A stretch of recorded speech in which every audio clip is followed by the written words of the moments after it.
I have some follow-up thoughts for my video entitled, "What are you going to do with a degree from Johnson C. Smith University?"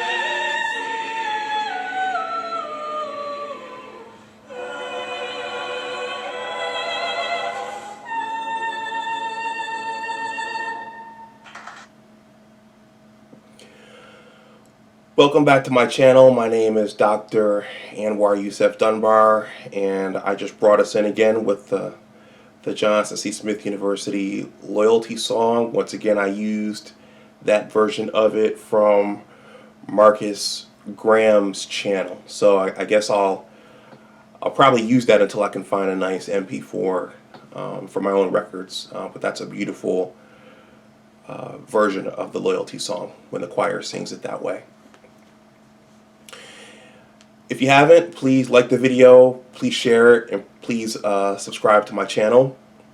And this is a follow-up video to the previous JCSU related video entitled, "What are you going to do with a degree from Johnson C. Smith University?" So as per usual, after I taped that first video, there were some things that I thought about that I wanted to say that prompted me to make a follow-up.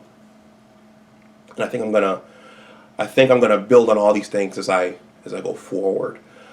So as you know, the principles for my blog and for my channel, or should I say the first principle for my blog and my channel, is creating ecosystems of success, and a key focus is general education. Before I jump in, if you watched the first video, I want to thank you, and please watch any future content I have on JCSU and my experiences there and what it did for my STEM career and my evolution as a man going forward. So I want to clarify one thing. In terms of commencement in 1999, that was actually at Independence Arena. And Independence Arena is actually on Independence Boulevard. So if you've ever been to Charlotte, one of the main arteries leaving the interior of the city is Independence Boulevard. It's an expressway that heads southeast, and actually Freedom Drive is actually a main artery that leaves the city kind of going southwest. So commencement was at Independence Arena on Independence Boulevard. Okay, so now that that's out of the way, who is this video for? This video is for any students going to college or thinking about pursuing a white-collar career. It's for students who are already in the process, and it's for anyone who knows someone who is embarking on this process. So it's for parents, grandparents, aunts, uncles, older brothers, older sisters, cousins, and mentors. So if you know someone who can benefit from this, from anything I say in this video, please pass the video on, or please pass the information on. Because in the black community, we have a lot of first-generation college students who are just kind of feeling their way out because no one in their family has done this before. So a lot of folks make mistakes the first time around because no one's done it before, and there are no mentors in their circles to help kind of pull them through. So some follow-up points from the last video.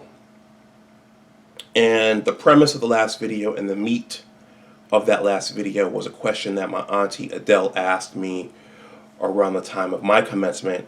And that question was, what are you going to do with a degree from Johnson C. Smith University? I'm not going to rehash all the points from that video, but at this point I'm just going to kind of build on and go forward. So I want to say that I did some brief research into some census data, and it seems that I think in 2017 or 18, approximately 34% of the United States population had bachelor's degrees. So again, 34% of the United States population had bachelor's degrees. So how does this relate back to my Auntie Adele's question?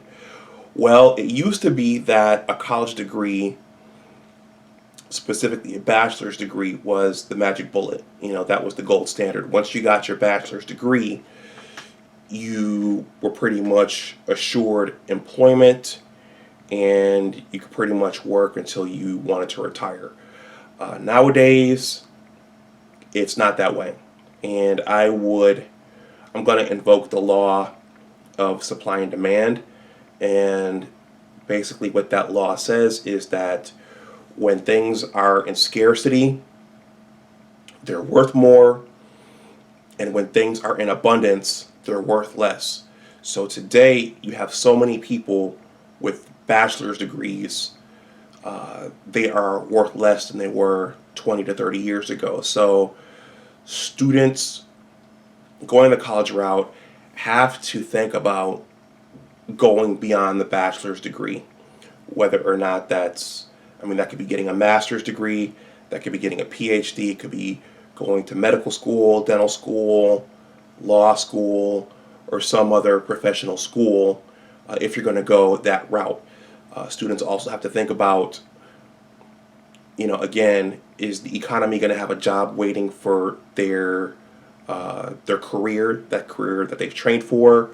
And also, I think students need to think about what are multiple ways that they can get paid with that training. And will they at some point be able to go in business for themselves? So things to think about. But the main point is that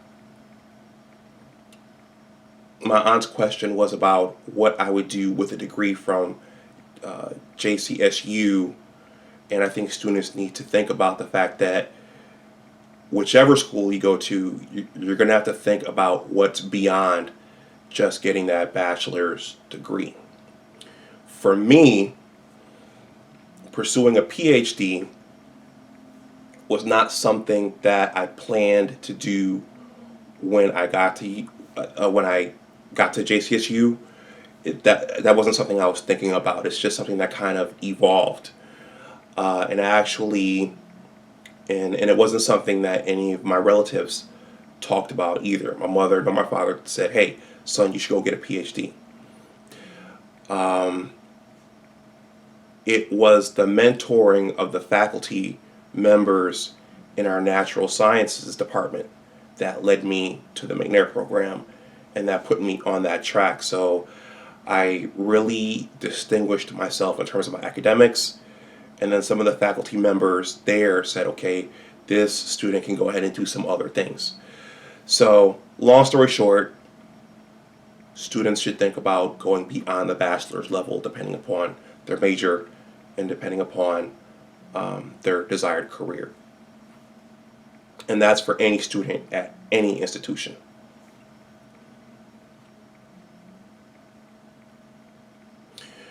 My first year at the University of Michigan, and so this goes back to my aunt's question again about what are you going to do with a degree from Johnson C. Smith University? Who's heard of Johnson C. Smith University? Well, that actually applies to a lot of schools. My first year at the University of Michigan, they created a program called the Program in the Biomedical Sciences, or PIBS for short. And so, in a nutshell, what they did was for all the biomedical graduate programs, pharmacology, which was my major, immunology, cell biology, microbiology, biochemistry, physiology, all of those, they all brought us in under one umbrella program. So that meant for the first year and a half, or maybe for the first semester, we were all taking the same courses. So I was with 65 other students who were admitted into the program. And there were students from schools I never heard of before, like Truman State, like Haverford College, like Hiram College. We had a Morehouse man in there. Shout out to my boy Tigwa Davis. He was in the pharmacology department with me, and he was a Morehouse man. So we had these students. We had some students from some of the bigger name schools, But we also had students from small private schools that I had never heard of before. And in the case of Truman State, that was a state school. One of my lab mates, who I initially worked with, was from Indiana, and his undergraduate studies were done at DePauw University. Not DePaul in Chicago, but DePauw. I had never heard of DePauw before. And then there was another student across the hall in another lab who went to a school called Wittenberg. And I had never heard of Wittenberg University before. So my Auntie Adele's question didn't just apply to Johnson C. Smith University. There were a lot of other schools that were smaller and regional and less known. And actually, again, the way things are going now, the mission for every student should be to get out of the undergraduate level with the best possible transcript as possible. I said possible twice. The goal should be to get out of the undergraduate level with the best grades possible so that you can go on to the next step at one of the bigger universities if that's what your career is going to lead you to do, or should I say your career training.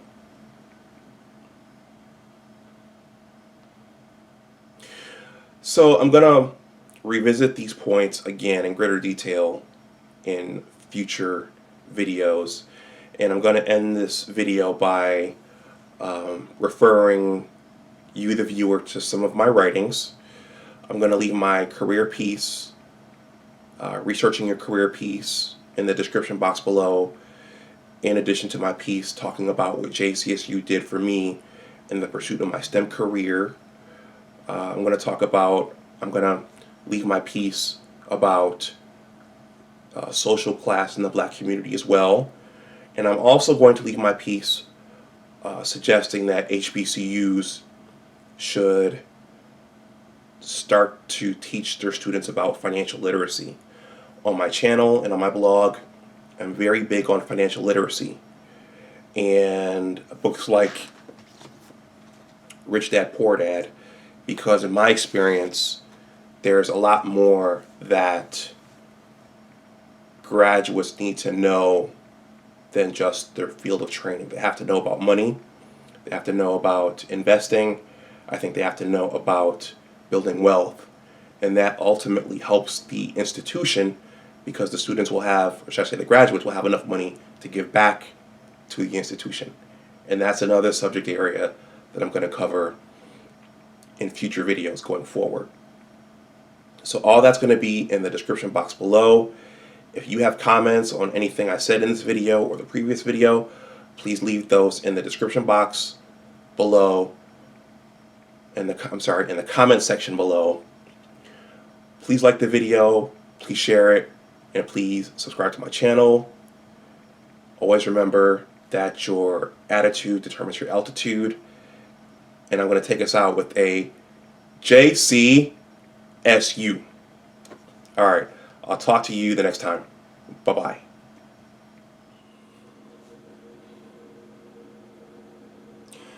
Hello all. I wanted to make this little outro here because I just watched the video and I was getting ready to render it, and I liked the video and I thought I made all the points that I wanted to make there, but I just wanted to tie everything up in a nice bow, just for a nice conclusion, and I don't think that I had achieved that. And so the take-home message from this video and the one before it is that, going back to my Auntie Adele's question, it doesn't matter which school you come from regarding your undergraduate studies. What matters is what you do when you're there. What matters is how you set yourself up for the next step. And that can be at a small school, or it could be at a very large school in a Power 5 conference. If you're leaving your undergraduate studies with a 1.0 or a 2.0, you're not going anywhere. You're not getting into anybody's medical school or anybody's law school, at least through traditional means. And it's what you do when you're there. It's your transcript, It's the transcript that you create. It's the relationships with your faculty members. It's the research that you do. It's the internships you get involved in. And those are all the things, regardless of which school you go to, that will matter when you graduate and you look to go to that next level. And in the case of Johnson C. Smith University, we've had a lot of people go on and do some great things. We've had folks go to medical school and law school and graduate school and to get PhDs and to do some great things. So that's what I wanted to say. That's how I wanted to tie this video up. And before I go, I want to once again acknowledge my brother Amal Dunbar.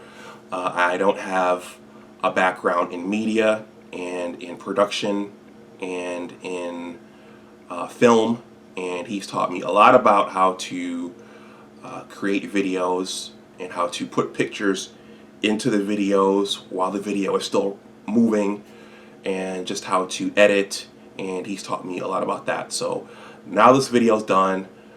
Please like the video, please share, and please subscribe to my channel, and I will talk to you the next time. Bye-bye.